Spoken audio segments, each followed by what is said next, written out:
ahead and get into that.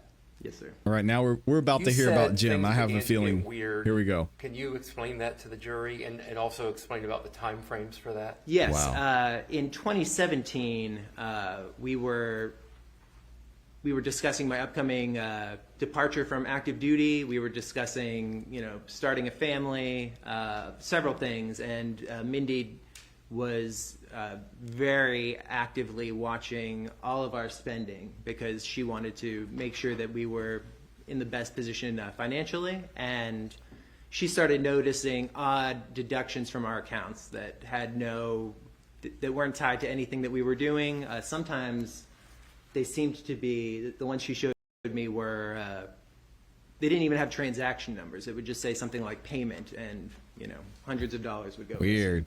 At the time, we thought it was an error with our bank. We were banking with USAA at the time, and shout out to USA. Thought that this was some sort of a bank error that would be easily resolved.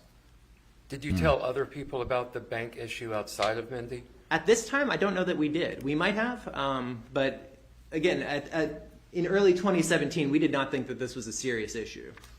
Did you take that up with your bank, USAA? Mindy did. I was, at this time, both working full-time in the Pentagon, looking for jobs, and I was still taking that LLM at night, so I was kind of burning the candle at both ends, but she was taking care of kind of Mindy was not working at this time, so she was in charge of that. And again, when you say at this time, would you tell the jury the rough time frame of this the is USA? early to mid 2017.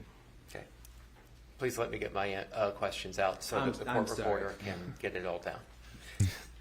You said 2018? He said 2017. 2017. Anything else strange begin to happen around that time frame? Not at that time, though. We had been having kind of some, I'll say, familial arguments.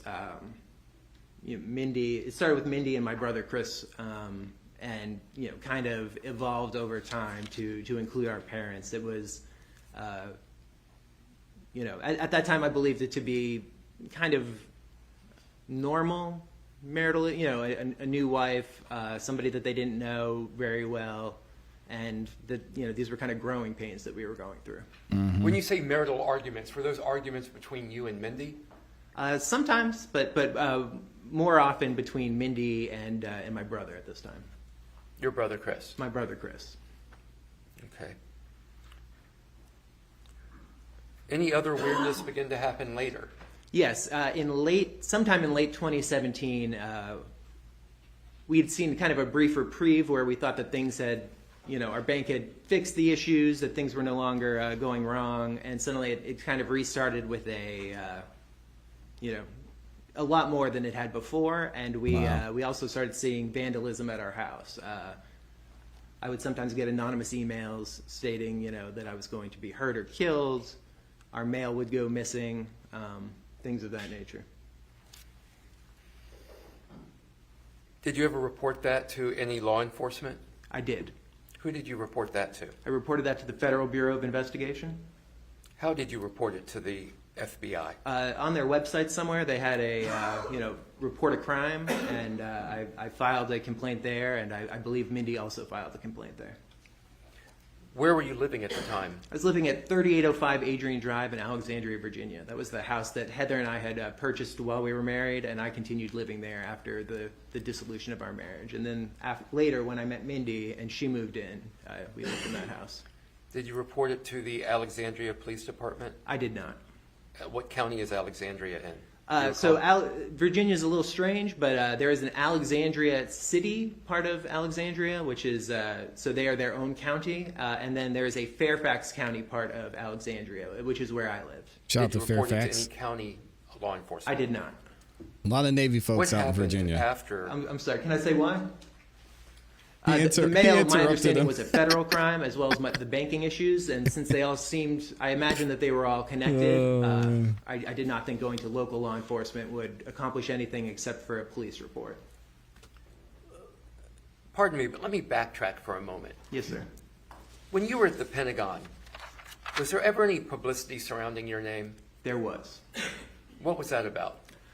In summer of 2016, I think about a month before our wedding, a high-profile case regarding a Marine had wound its way past my desk, and it resulted, a memo that I had been the initial author of was quoted in the Washington Post. It got a lot of attention.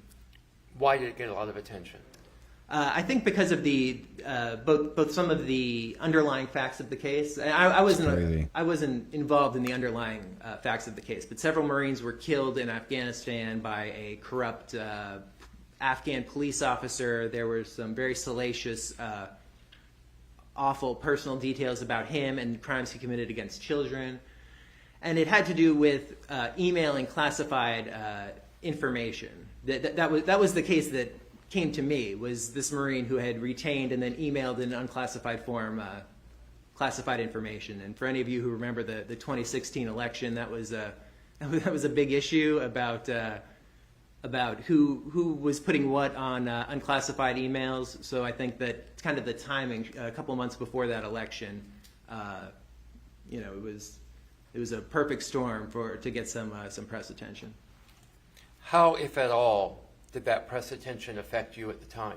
At the time, I was in the process of applying to jobs. I'd actually had a third or fourth interview at a position I believed I was going to get, and very suddenly was not even being contacted anymore by them. Okay, let's move back forward to the vandalism that you were experiencing. What type of vandalism was that? Nails in our tires, a broken window, things of that nature. I mean, we wouldn't even move our cars some days, and it would have a new hole in the tire. Was there any result of you making this report to the FBI? Yes, there was. What happened? I contacted I tried to contact a former colleague who worked with the Department of Justice. I hoped that it would get us out of the bin of everybody's complaints and a bit more attention. I wasn't sure if I had managed to contact him. Just because of his job, he keeps a very low profile. But several days later, I got a call at work. This was when I was working as a civilian at the Board for Correction and Naval Records, and Mindy said that an FBI agent had come to the house.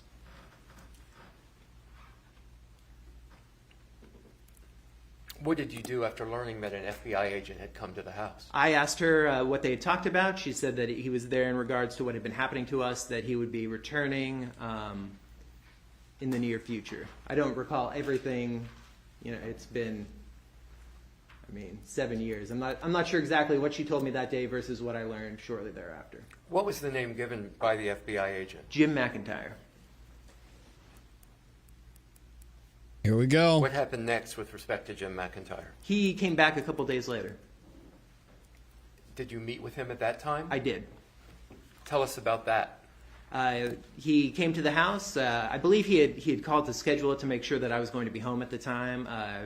He seemed very thorough, very professional. He wanted to know everything that had happened. He wanted copies of the emails that we had received. He wanted specific issues with the banks. I believe we printed out screenshots of the charges that showed what had been going on, and we provided all that to him. And he said that it was something he took seriously, and that he would be investigating it. So some random individual shows up at your house, says he's with the FBI, and claims to be a man named Jim McIntyre. What did you do to verify that information? I didn't verify it. Mindy believed that she had seen a badge. Or she told me at the time that she'd seen a badge. I had no reason to doubt that he was who he said he was. It didn't cross my mind that somebody else could have shown up at my house at that time. They knew who he was. What was your education again at this point in time? At this point, I had my LLM. I had 2 law degrees and my bachelor's. I'd also worked with FBI agents in a number of different fields. I did not see anything that caused me to question that he was who he said he was. In fact, I thought that we were lucky. As this was going on, I read multiple news reports of people who had undergone cyber stalking and cyber crime. This is kind of wild. Often, it seemed like their big battle was getting somebody to believe what was going on, getting law enforcement to take it seriously, getting law enforcement who had jurisdiction over the crimes to take it seriously. And I thought we were lucky. I said many times how lucky we were. What did Jim McIntyre advise you? over the coming weeks or months, he advised us that he believed that this Washington Post article had gotten me some attention that I was from a overseas hacking group of some sort that was targeting members of the military. He said that we should relax somewhat because he believed that the local vandalism and things of that nature were likely something they were paying kids to do or something of that nature. We were not in real danger. It was meant to be harassing us, and that he was continuing to investigate it. Do you recall the approximate time or date that Jim McIntyre initially showed up and you had this conversation? This was sometime in late 2017. Mm-hmm.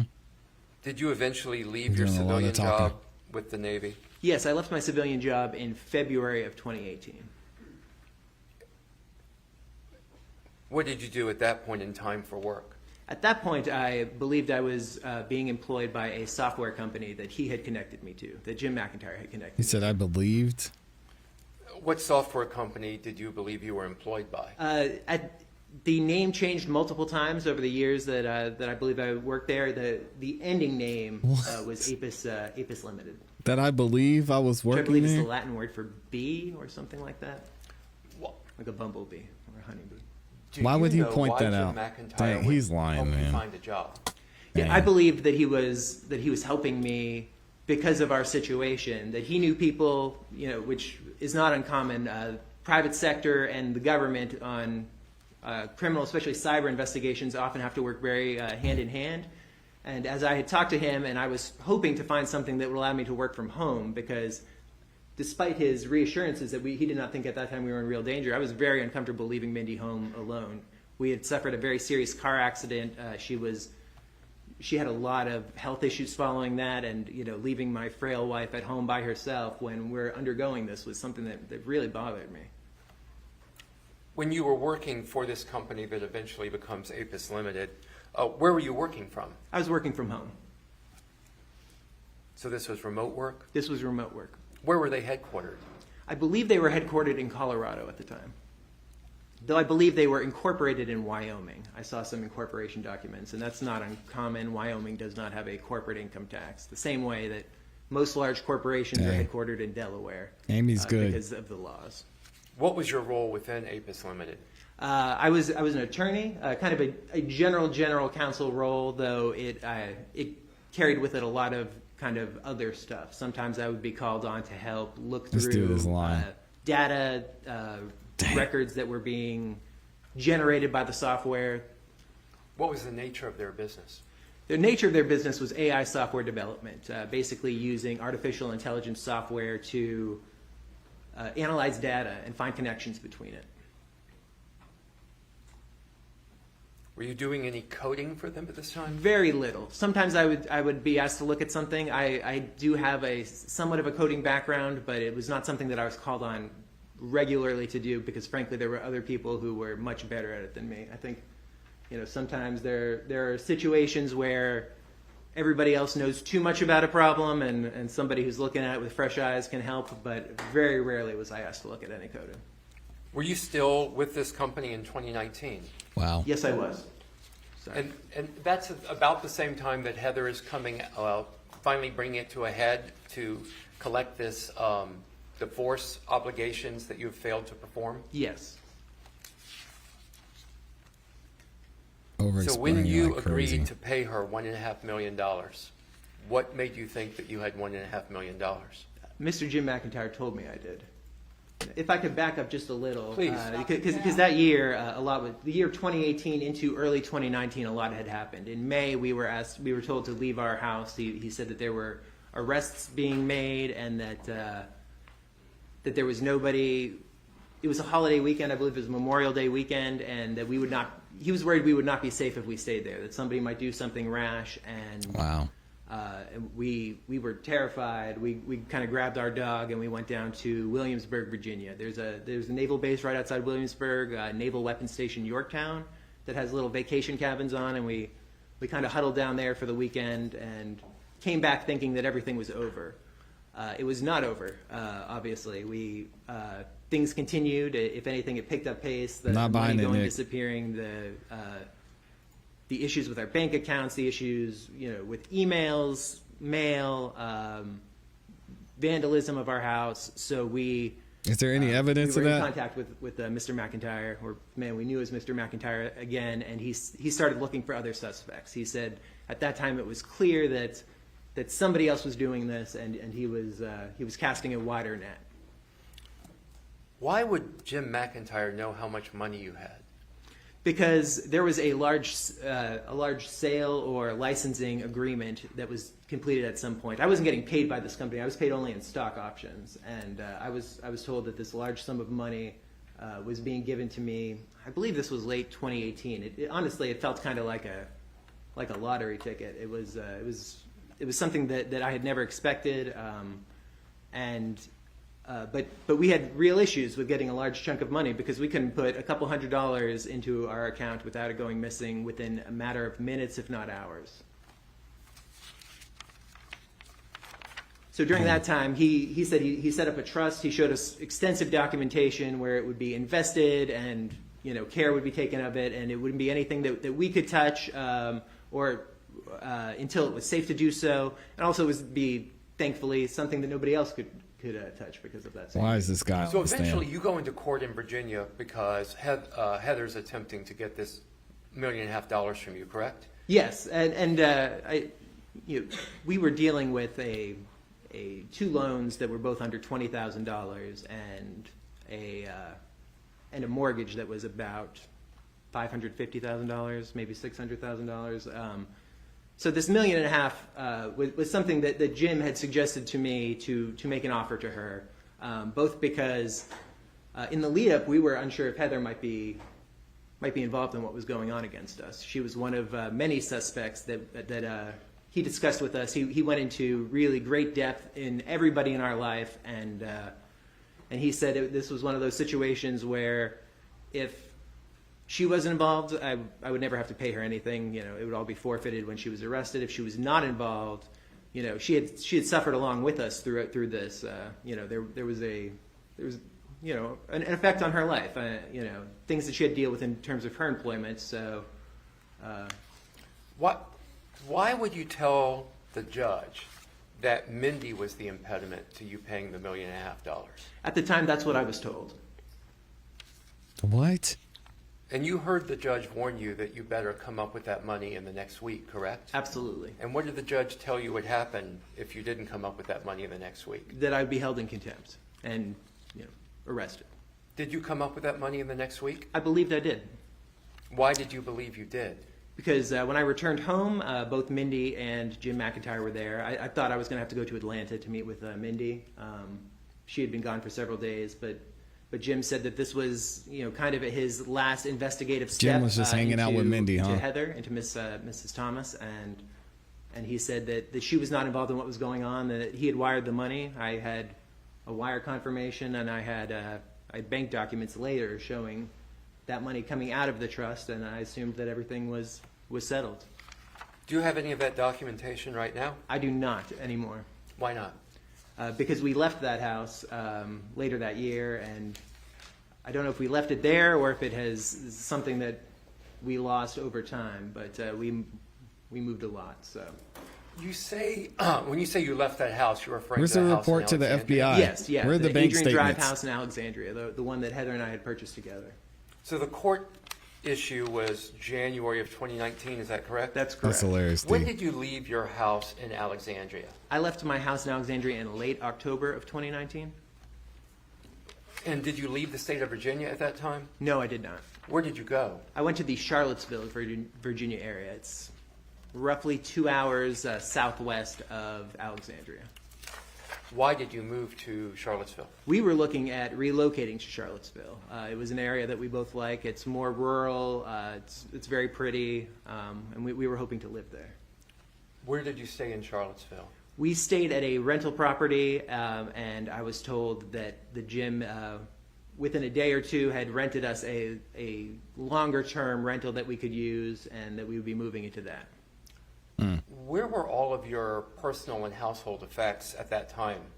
So we had 3 groups of stuff. We were told to leave with roughly 2 weeks of stuff because that's what it would take for us, everything else to catch up with us. We had a moving pod at the house that I personally packed up with, 90% of what we owned. And then we had some things that I was worried were too delicate to put in a pod.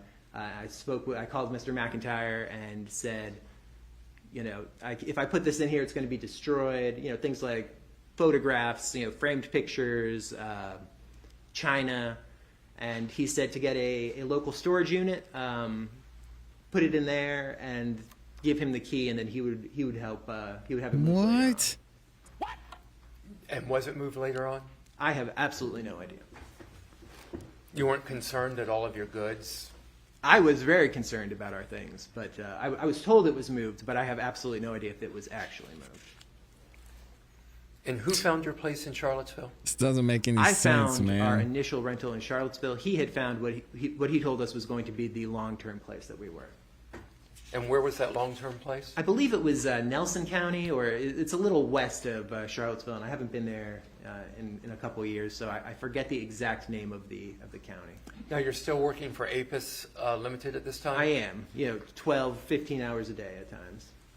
12, 15 hours a day? Yes. What were you doing for 12 to 15 hours a day? Reviewing data, reviewing memos, typing memos. Anything other than that riveting work? No. A lot of time staring at a computer screen. Did you eventually leave Charlottesville? We did. The night that we arrived there, or possibly the next day, I was assaulted at the house that he had set up as a long-term rental. At that time, he had told me that I was being targeted by members of my family, most specifically my father, Wayne Kassotis. Did you believe that? I did believe that. Why would you believe that your own father would travel to Jesus Charlottesville and assault you? At that time, we had been looking at literally everyone in our lives. My ex-wife, Mindy's ex-boyfriend, a former boss of Mindy's best friend who had tried to assault her at one point. Anyone who might have ill will held against us. Did you look in the mirror, Nick? And he, at some point, he had come back to us in mid to late 2019 and said, I have information, that this is being perpetrated by your family for reasons unknown. At the time, he said he assumed it was financial because of this large amount of money that we had received. And things were very bad with my family at this point. We were, we've always been very close, but things were. We weren't speaking. Things had gotten so strained that we were not in contact at all. He and somebody that he had put me on the phone with, to talk about kind of. I'm going to interrupt you for a Okay. moment to ask you to try to not use pronouns where it's unclear who you're referring to. I'm sorry. So when you say he, can you continue and use actual names? Yeah. Jim had set me up to speak with somebody over the phone. I'd been in therapy before, and somebody he said was a therapist who said I showed a lot of signs of repressed abuse at the hands of my family. That we had extremely unhealthy things going on within the family structure, and at the time it kind of unfortunately made sense just because of how bad things were, and it was so strange and frankly so scary at the time. We had been, this is mid 2019. We had been dealing with this now for over 2 years, and it was only getting worse. What kind of assault did you suffer? I was attacked from behind. Somebody hit me with something Of hard. course. He didn't see I don't know them. if it was a board or a baseball bat or something, but I was hit multiple times. I was kicked in the face. Did you seek medical treatment? I did. Did you make reports to law enforcement? I believed I did. I made that night. I called Mr. McIntyre and told him what had happened. He was the one who brought me to a medical clinic the next day, the following morning. Did you eventually leave Charlottesville? We did. We were very concerned. He told us at that time that he was taking over, making all of our rental arrangements, and we started doing what we would unfortunately do for some time to come, which was moving fairly regularly. Packing everything up, sometimes on only an hour notice and going to another house. So we did that for, I guess we got there the beginning of November or the very end of October, and we were there until right before Christmas. There being Charlottesville? I'm sorry, we were in Charlottesville or the surrounding areas. I don't know that we were ever in Charlottesville proper, but we were in the surrounding areas for 2 months. And why did you leave Charlottesville? He said that he felt like it would be better for us to get out of Virginia for a while. After the assault, Mindy also wanted to spend Christmas with her family. Her family all lived at this point in South Carolina, the Hilton Head area. I'm not sure exactly if her parents were in that immediate area at the time, but her family would all be in Hilton Head for Christmas. Forgive me, pronouns are the bane of my existence. Yes, Could you try to use a name? He is who in this? He is Jim McIntyre. Okay. So where did you move to? Jeez. At this point, we moved into a rental in Hilton Head, South Carolina. Who found that rental? He did. Who paid for that rental? I came to learn later that Cameron Nelson paid for that rental, though at the time I believed he was paying for it. We're gonna get to Cameron Nelson later. Why did you believe Cameron Nelson was paying for that rental? At the time, I believed Jim McIntyre was paying for the rental. Well, at the time you believed. Yes. Why would you believe Jim McIntyre, this FBI agent, is paying for the rental of your homes? I assumed that he was paying for it out of our own money, but because he had access to this trust, I didn't think this was coming out of FBI funds or anything. Why did he have access to your money? Because he was keeping it safe for us, was our understanding.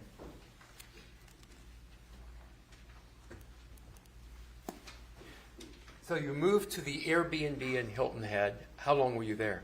I don't know that it was an Airbnb. It was Oh, a sorry. vacation rental. I never saw any of these rental documents. So we were there for no Wow. more than a week, and then we were told to move and go to a different rental, also in Hilton Head. Who told you to move? Jim McIntyre. Why?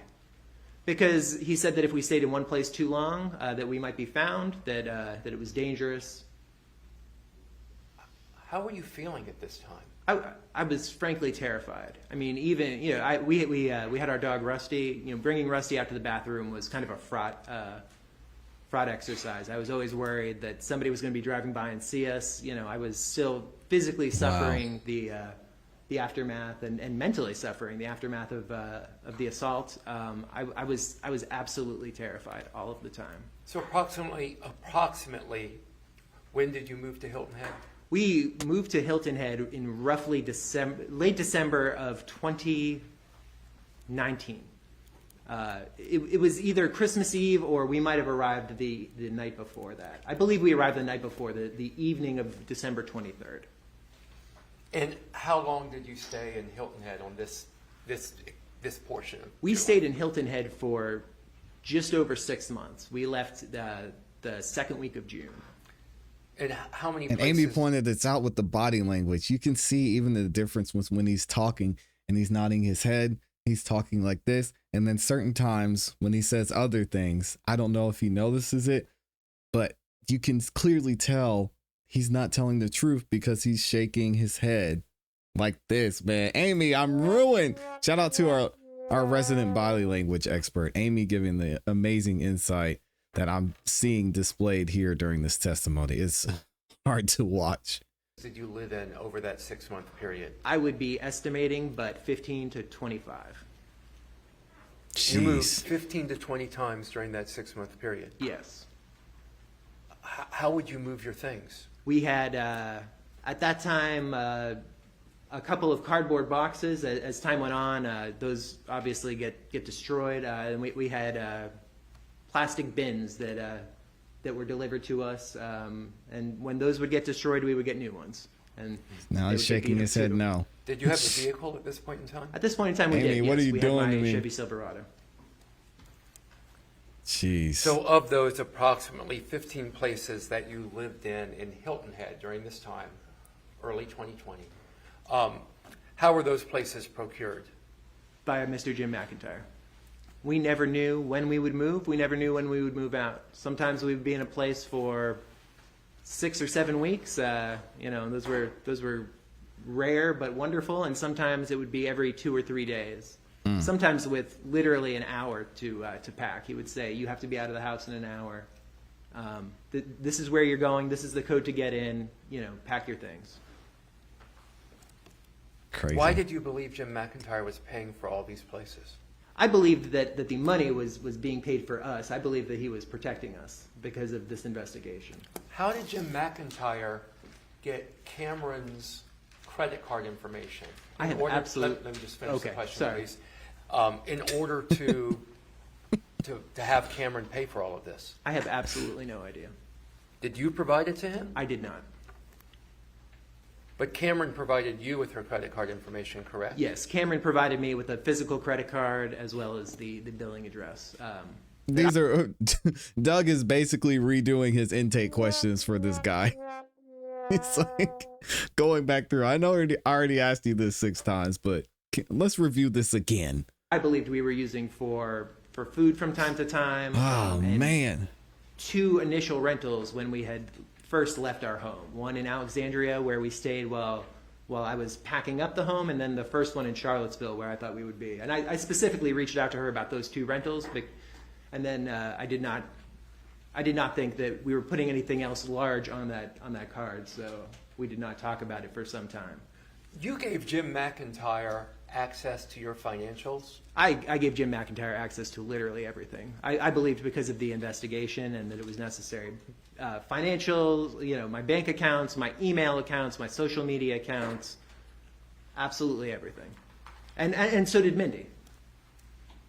I'm sorry, tell me the full list, if you will, of everything that you gave Jim McIntyre access to. He had access to our home. He had a spare key to our home as well as the alarm code while we lived there. Oh my gosh! He had all of our bank accounts, you know, USAA and a couple others that we had tried to pick up to do that. He had at this point our mail. We had initially moved our mail to a post office because of the constant issues we had getting our mail. You know, it would just sometimes for days we would not get any mail, and then we would get things that slipped through that said, well, you haven't paid this bill that we hadn't received. Shortly before we left, we moved our mail to a service down in Florida that would scan it and hold on to it for you, let you know what it was. So he had access to that, all of our social media, both of our social media, you know, anything from Reddit to Twitter to Instagram to Facebook. He also had our Signal. So Signal is a encrypted messaging app. I know we've heard a little talk about it. You can mirror Signal from your phone to a computer so that you could use either the phone or the computer. He had us mirror our Signal accounts to not personal, I thought professional computers of his, so that he could monitor those conversations as well. I'll ask you to just slow down just a little bit to make sure the court reporter gets everything. Yes, sir. This is crazy. So, eventually you leave Hilton Head, correct? Yes, in late May of 2020, Mindy had a large argument with her brother and then a smaller argument with her parents, and said that she didn't feel like she wanted to stay in the area anymore, and Jim asked us how we felt about Charleston, South Carolina. When you say not wanting to stay in the area, her family was in that area? Yes, her family was in the area. Who lived in that area? Her brother Frank the Fourth, a lot of Franks. Frank the Fourth, and then his wife Megan at the time. And they are, to my understanding, still married. I mean, at the time because they had a child later. And I believe that Mindy's parents and her youngest brother Matthew also lived in the area at the time. What is this guy talking about? And Frank the Third, and then Matthew, who is, I guess at this point in his early 20s. But back they had a child later. So in that first half of 20, his wife.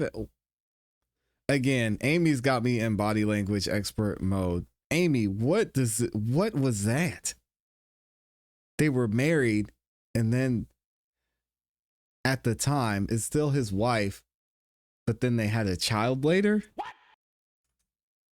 What does that even mean? I mean, at the time, he's talking too much, man.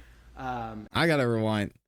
A lot of Frank that area? What is he even What is he even talking How about? we felt about Charleston, South Carolina. When you say not wanting to stay in the area, her family was in that area? Yes, her family was in the area.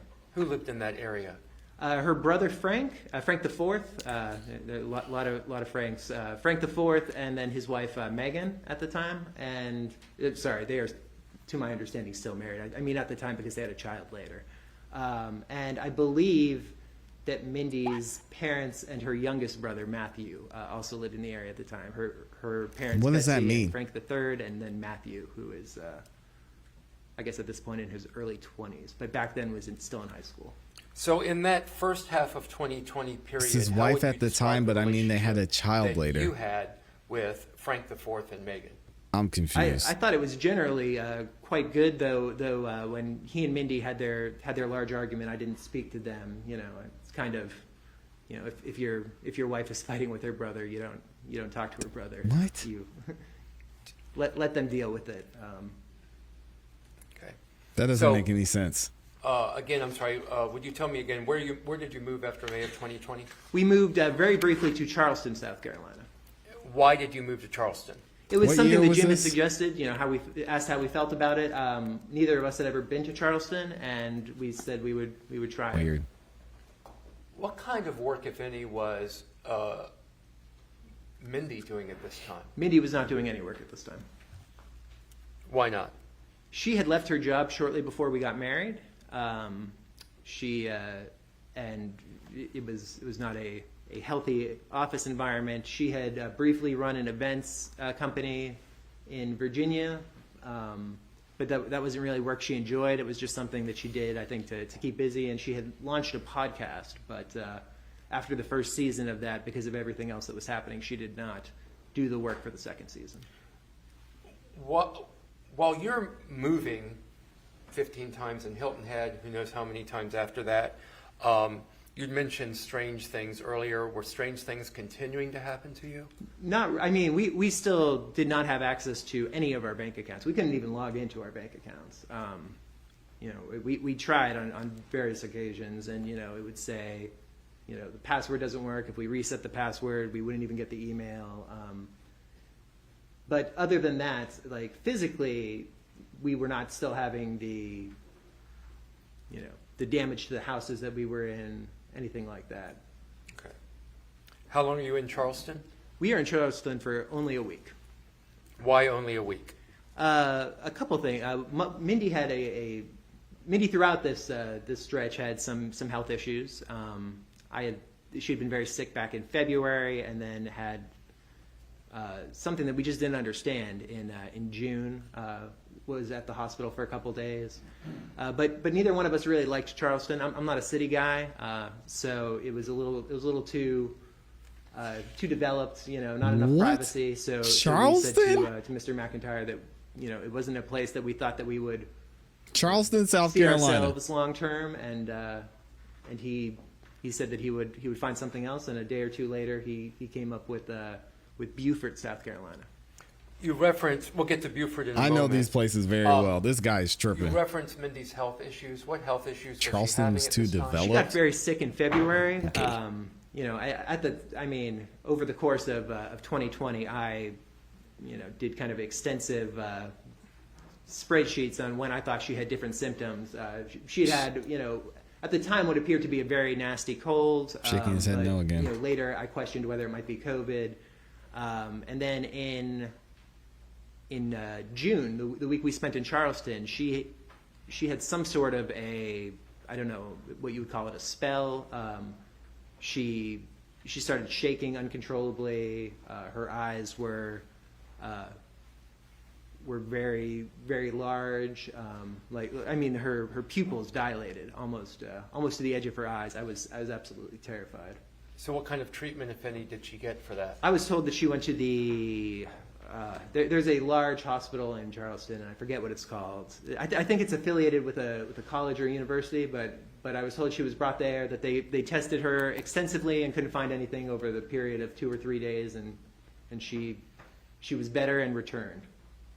This is all very passive voice. You didn't take her to the hospital? I did not. Mr. McIntyre took her to the hospital. This was a concern of ours throughout, that when she was seeking medical treatment, because of our insurance, because of our last names, that this was going to pop up somewhere that could potentially be used to identify us. Guys. Stop the cap. Guys, this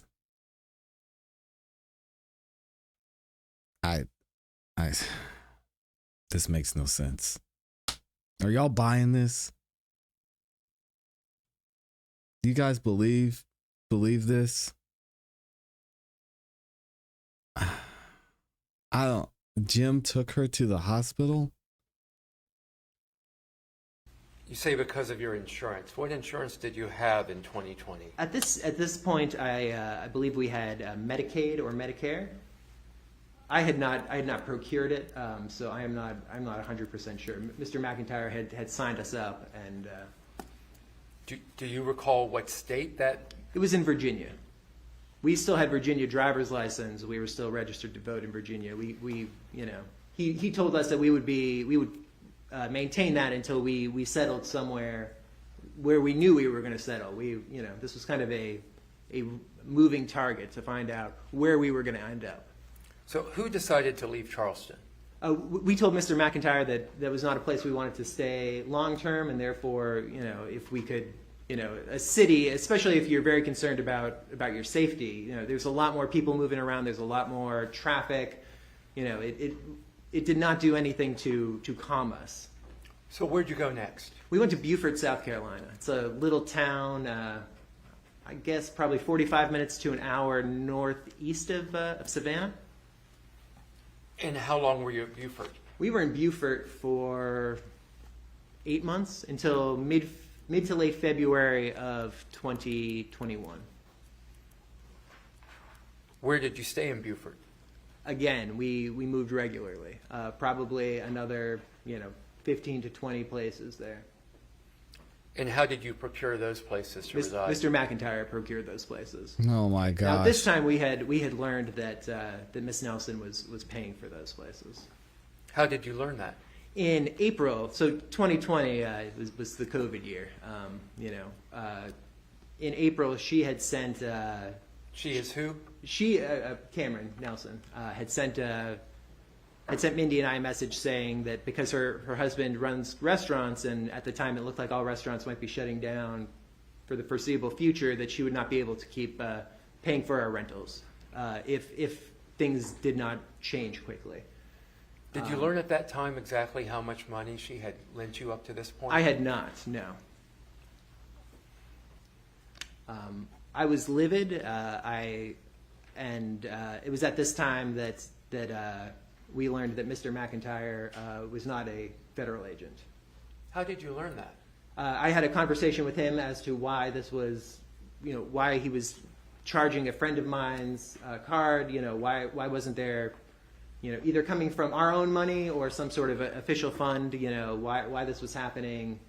And I made some reference to wanting to speak to his superior, and he said, Nick, I'm not an FBI agent. Why would you think that? What?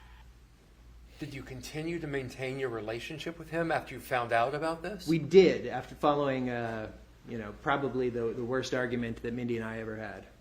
What was that argument about?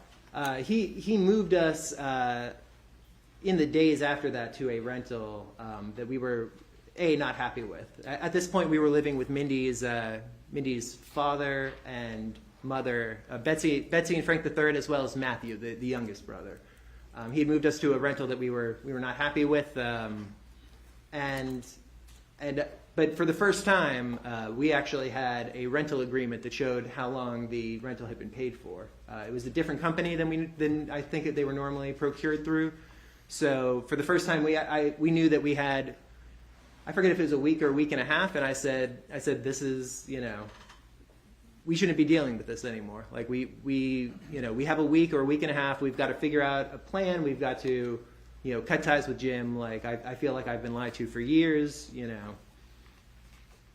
But you didn't cut ties with Jim, correct? We did not. No, Mindy felt that Jim was our, our angel. She said, he had made mistakes, but, we This would be is in the position to fix all those wild. mistakes. And if we stopped working together, then who knows, if his resolve to see this end in our favor was going to go away,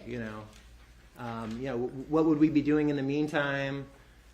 She, when I said, I think we can figure this out, but she got out of our truck and walked all the way to her brother's house. It was like 5 or 6 miles.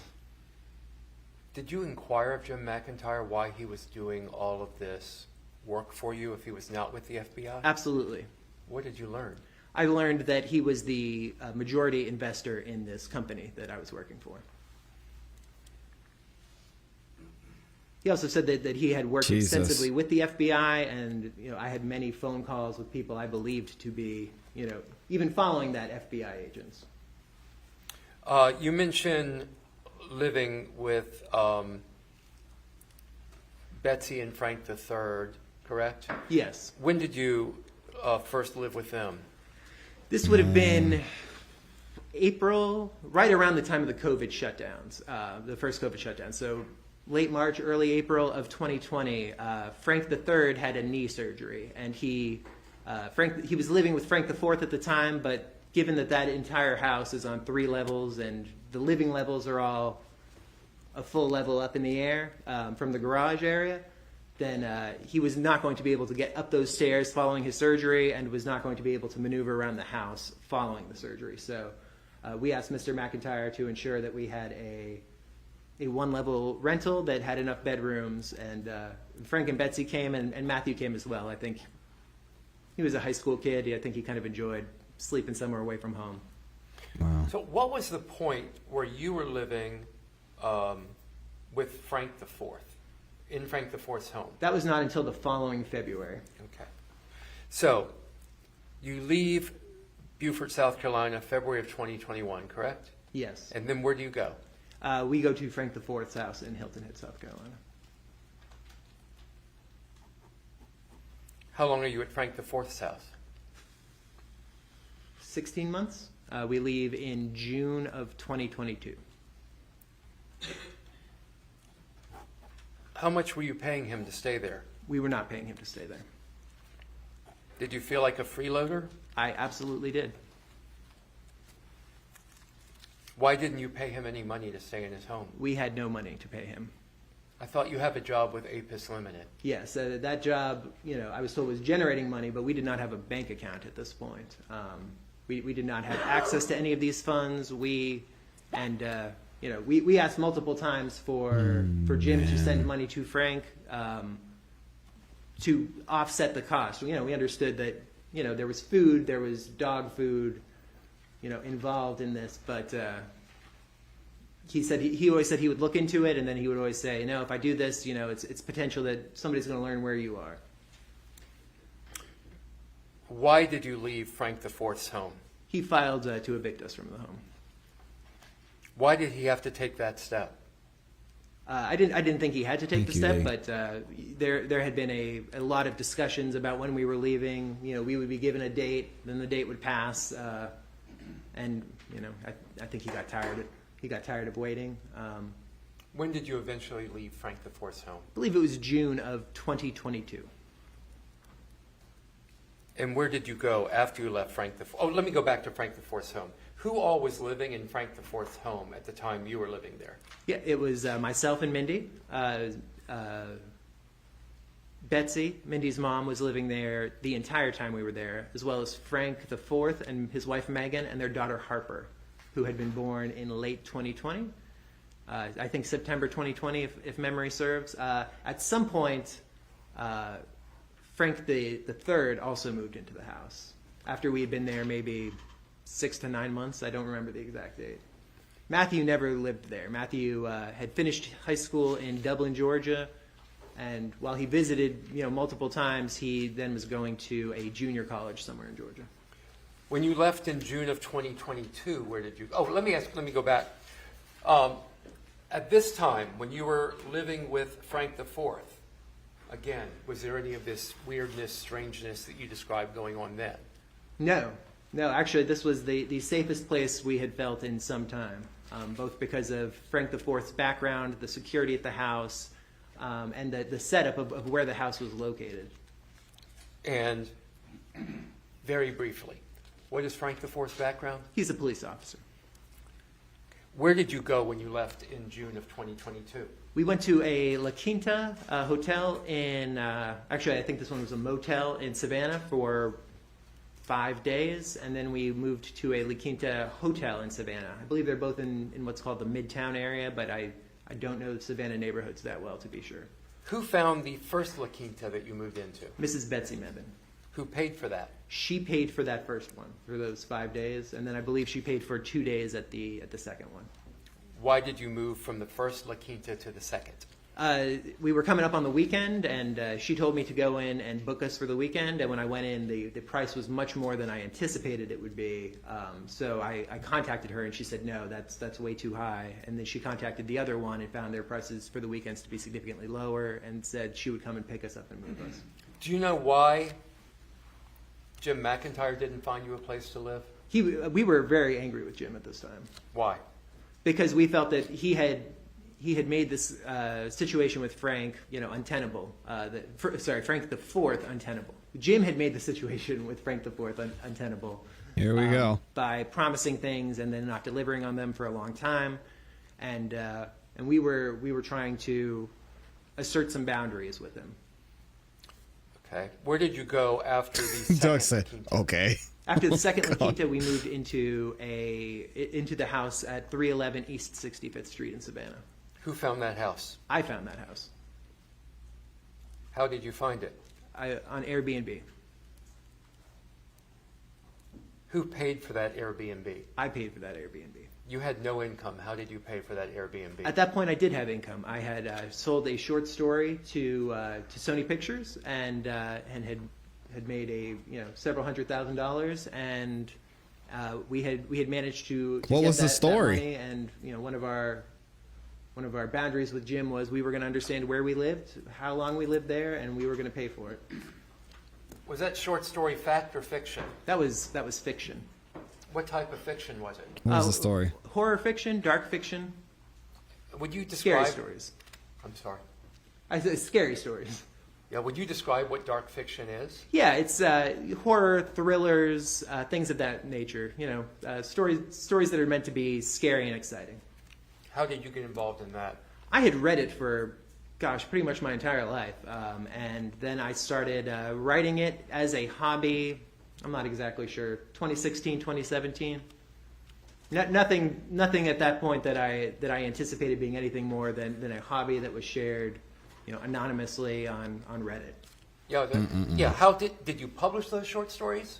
Later, I published several, but at the time, I would just post them on Reddit, and people would comment on them, and it was just kind of fun and kind of an escape. Would you describe what Reddit is? Reddit is a largely text-based website that has little sub-communities on basically everything. There was a well-known sub-community on there called No Sleep that is people sharing a specific type of scary stories. One's written basically from the viewpoint of the person that is telling them. You can tell he loved it too. Almost all, if not all, No. entirely fictional. What was the name of the short story that you licensed to Sony? My mother-in-law is poisoning me, and then I found out why. All right, we got to look that up. What's the name of the mother-in-law? Betsy. How'd you come up with that name? Betsy was my mother-in-law. What was your relationship like with Betsy? Fantastic. Can you describe the plot of that short story? Yeah, a young woman is married to somebody, and she feels like she's being poisoned by his mother-in-law every time she visits his in-laws' house, and nobody believes her, and over time it all comes to a head. It turns out that the mother-in-law is giving her something to make her sick because Jesus. the mother-in-law is concerned that the husband is going to kill her for insurance money. The mother-in-law is the hero of the story. She is keeping her safe and sick and in the house so that the evil husband who winds up dying at the end of the story does not bring her out and kill her for money. Is the evil husband modeled after you? No. Okay, but How much did you sell that to? How much money did you get selling that short story to Sony? $300,000. Was that the complete amount that was paid by Sony? No, the complete amount was $400,000. What happened to the other $100,000? Lawyers, managers, agents. When did you receive the $300,000 from Sony? Late June of 2022.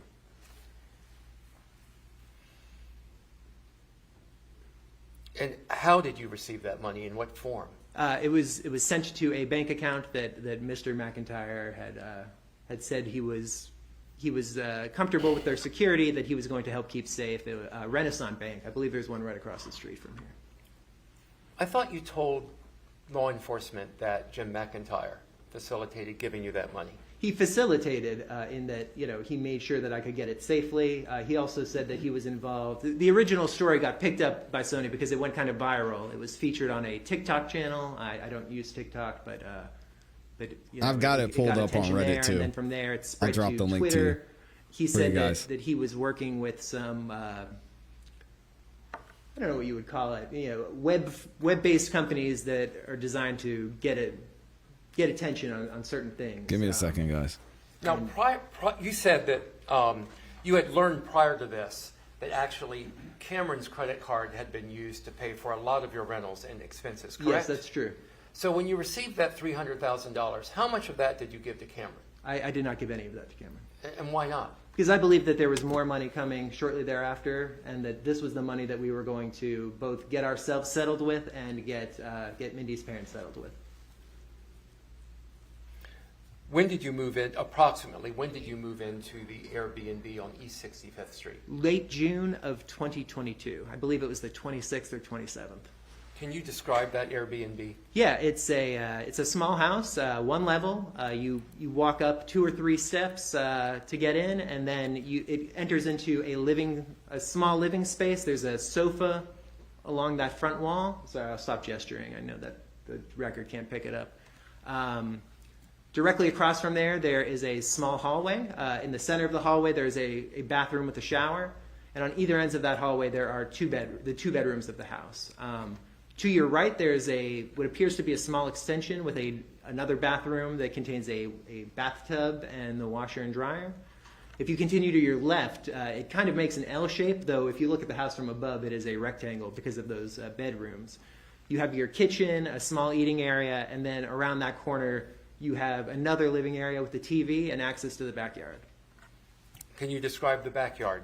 Backyard, it was nice. It was fairly large. It had a chain link fence all the way around. There was a large tree. There were neighbors fairly close on either side that we could see, but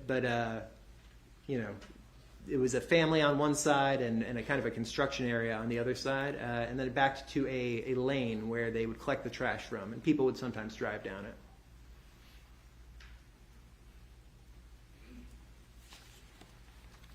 We've seen a lot about a Ford Explorer. When did you purchase that Ford Explorer? I purchased that Ford Explorer in late July of 2022. And where did the funds come from to purchase that Ford Explorer? From Sony, from that picture contract, movie contract. Who lived in that house, the Airbnb on 65th Street? Myself and Mindy, and Frank III and Betsy. We all moved in on the same day. And do you know why Frank III and Betsy were living with you then? Because they had also been told that they had to leave Frank IV and Megan's house, and they did not have a place to go. So there's 4 of you living in this house plus Rusty, correct? Yes, I'm sorry. I don't mean to leave off Rusty. How was your relationship? With Rusty? Between the 4 of you. Oh, between the 4 of us? For the You most said part, with it was very Rusty. good. Jesus, Nick. Mindy sometimes had a difficult relationship with her father. They would have arguments, and these were kind of long-standing things that went back to her youth, her college days, things of that nature. But but we all got along very well, and Mindy was exceptionally close with her mother. What were you doing for work at this time? I was continuing to work for APIS at this time. At this point, the name had changed to APIS. My goodness. And what was Mindy doing at this time? Mindy was not working at this time. I mean, she would make phone calls or things that Jim told her to do, and that was kind of regular throughout. But I believe those to be about our situation, not about any sort of work she was doing. Can you describe the average day for you and Mindy while y'all were living there? Yeah, absolutely. I would wake up generally around 8:30, 8:45. That was generally the time that Frank and Betsy would leave, so that Betsy could go to work. They only had one car, so Frank would bring her to work and then come home, so he would have a car during the day. So I think I would normally hear them leaving and get up. I would bring Rusty outside to the bathroom. I would make coffee, and I would start working. I would take a break to take a shower midday, have a bite to eat, and I would continue working until generally 1 or 2 in the morning. And did you leave the house during that time? Not on reg- an average day, would you? On an average day, I would say no, but as time went on, I did leave the house more. But sometimes I would go out to pick up something that we needed for the house or pick up food. But on an average day, especially when we first got there, we had everything delivered, and I would go out very little. And what about Mindy? What did you observe about her average day? On her average day, she would not leave the house at all. Why not? She was terrified that she would be killed if she did. Why was she terrified she would be killed? Do you know why she was terrified she would be killed? Jim told her that while he felt that at this point my family was going to wanted to get me back in the fold, so to speak. He said that's why I hadn't been killed in Charlottesville when I was assaulted. But he said that they viewed Mindy as an impediment, and that they would have killed her had they had the chance. You left the house. I left the house. Weren't you terrified to leave the house? I was always terrified to leave the house. But I believed Mindy to be pregnant. Wow. Throughout this, and I don't know. It was my job. Well, let's talk about that. Why did you believe Mindy to be pregnant? Mindy told me that she was pregnant. When did she tell you she was pregnant? We were still at Frank and Megan's when she said she had taken a pregnancy test and that it was positive. Did you see the test? I don't know if I saw that test. I'd seen a test before, but I may have, I may not have. I just don't remember. Bruh, you're going to remember.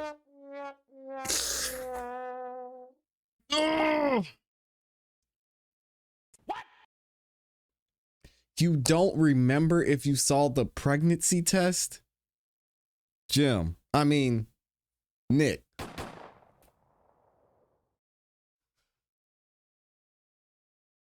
Come on, man. Come on, man. How do you not remember